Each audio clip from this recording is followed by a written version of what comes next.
The founder of Project Veritas, a conservative nonprofit known for its hidden camera stings, is under investigation by a suburban New York prosecutor's office in the latest fallout after his ouster from the group over allegations that he mistreated workers.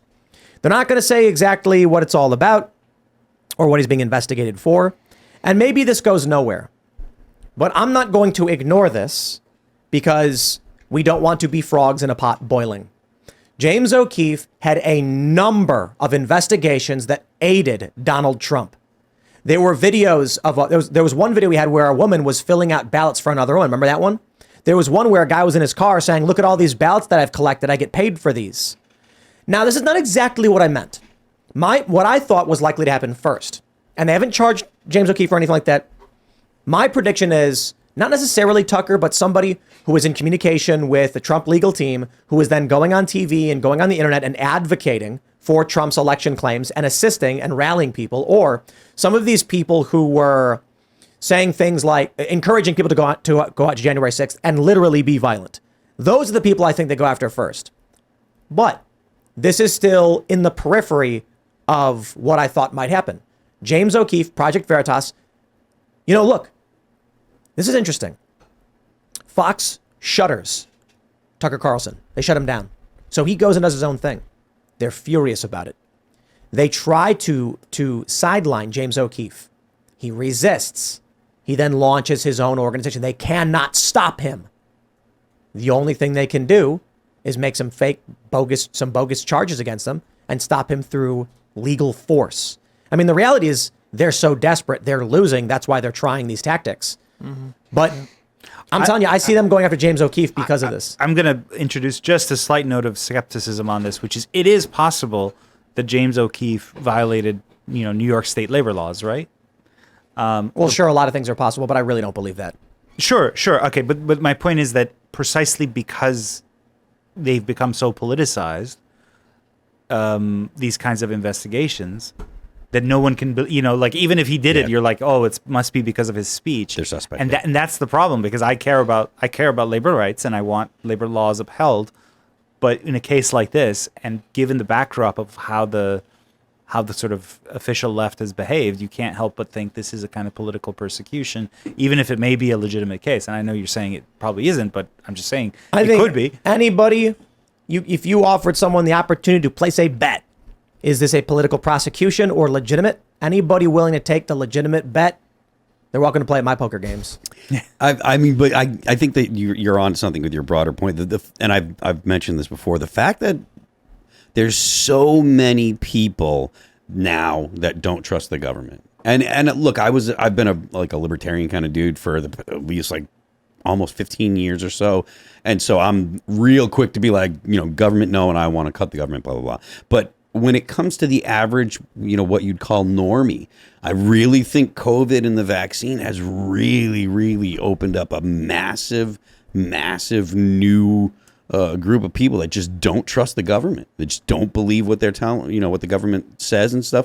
And I'm not sure what that means for the country. Like, low trust societies are violent societies. Low trust societies are societies that have weaker economies. There's more just more friction. You need more lawyers in low trust societies. You need more courts.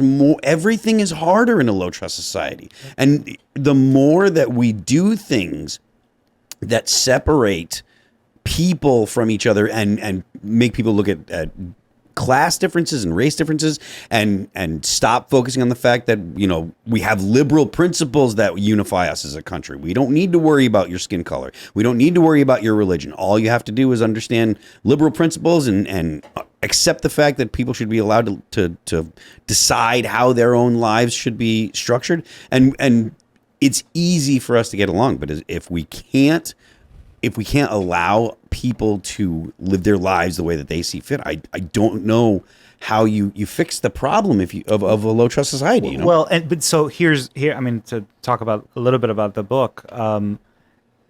Precisely, there are possibilities for private coercion in the marketplace, right? Yeah, absolutely. There's a kind of free market theory that imagines that we're still in the late 18th century, and you just have independent farmers and mechanics and artisans who can trade at arm's length.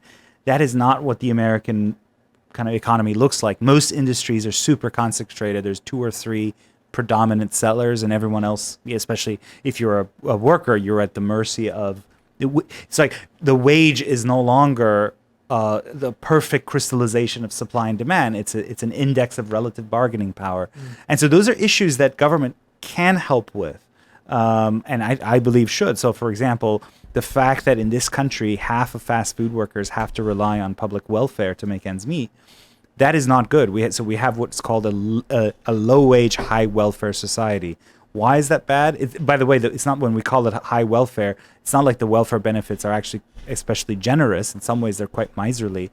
But it just means that as a share of income for kind of the lower third of the country, the share of the income they need to make ends meet, welfare makes up a big part of that. And wages are not sufficient. So what we're doing is, as taxpayers, we're subsidizing, low wages. Communism.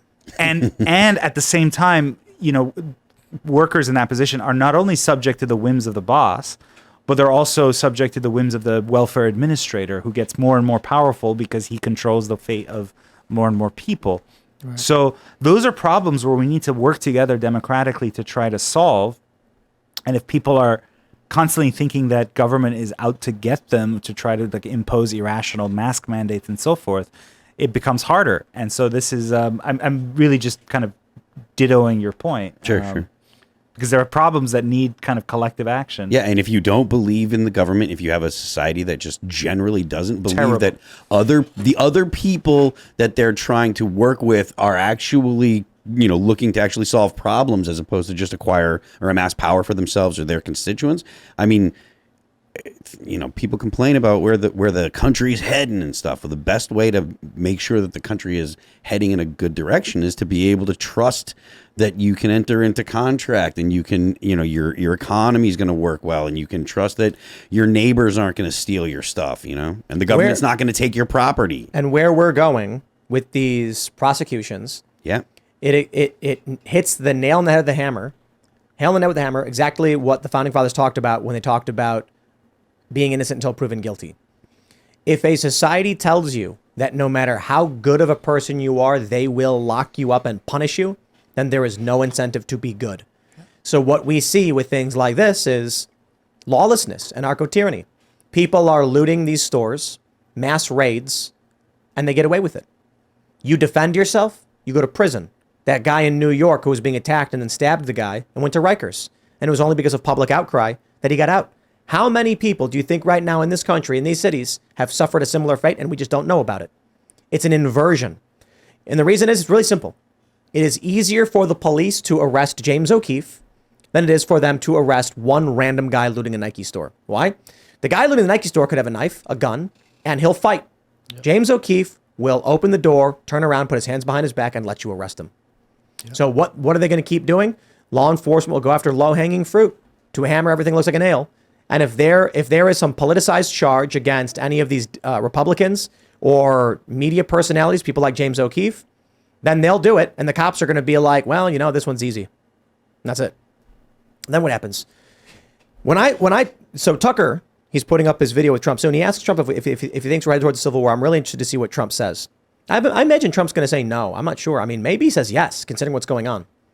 But you got to understand that if this narco-tyranny persists, eventually the view is DOJ is illegitimate. Yeah. And why would anyone think otherwise even right now? Certainly Democrats would agree with it, but that's not what matters. What matters is, do we as a nation agree that our Department of Justice is a legitimate force for justice, or do we believe it is simply a gang run by partisans to torture and oppress their political enemies? I'm pretty sure every Trump supporter believes the latter. And if that's the case, there comes a time when you're, say, a fat 70-year-old dude in Provo, Utah, and they show up at your house with a battering ram, and then they kill you. Yeah. I mean, there was just yesterday or the day before was the anniversary of Ruby Ridge. Oh, yeah. That's right. Yeah, I think yesterday. But Ruby Ridge is still a little bit different. It is. Well, they shot the firearms charge, and then they tried using it as a justification for a raid. You look at that, and you look at Waco And that was, they found a bunch of guns or whatever, and then there's controversy over. Those may have been something, there's more to those stories we don't know about, right? It's so simple. Today, we're dealing with something overt and desperate. The Democrats have lost everything. They're losing music. They're losing movies. They're losing culture in general. And in their panic and desperation, they're going for brute force. And that will just shatter what is left of confidence in their legitimacy. Then what happens? I honestly don't know. What happens when we get to the point where they kill that guy in Provo, Utah? There's that woman, that school teacher in Chicago. She was threatening Trump and Barron, and they show up and just arrest her peacefully. To be fair, some frail little woman who's not known to be armed is a big difference. Is very different from a guy posting photos of himself with rifles. And at least like the guy that couldn't walk has guns. Right. We don't know that she had it. So, but what happens when that Provo, Utah thing kind of expands? What happens when you get 7 guys who don't plot anything ridiculous, aren't talking about going to the governor's mansion or anything like that, but they just say, none of us believe that the DOJ is legitimate. What happens then when the FBI shows up and they've got a car blocking the highway and they say, you turn right around. You got nothing to say here. We got nothing to say to you. Turn around. What happens when people stop respecting the badges of these law enforcement because they're doing things like going after Trump and Trump's lawyers? Well, to be fair, I mean, you see the increase in crime in cities. That's because the people that are living in the cities don't respect the police. Exactly. That's my point. Yeah. So, I mean, you'll see more of this. You'll see more unrest, and then, will citizens take it into their own hands? Because you're seeing more and more where people are sick and tired of it. I don't know that they're gonna. We just saw the dude, I think, in Atlanta, where the DA is not going to charge him for smoking the guy that was robbing someone. Oh, the gas station. Yeah, the guy that just. No, that was Michigan. Was it Michigan? The gas station with the 6-pack, and he shoots the guy. Yeah, one hand, and he doesn't put the beer down. He just pops the dude. Yep. And see, here's the issue. We went too far in one direction. Maybe.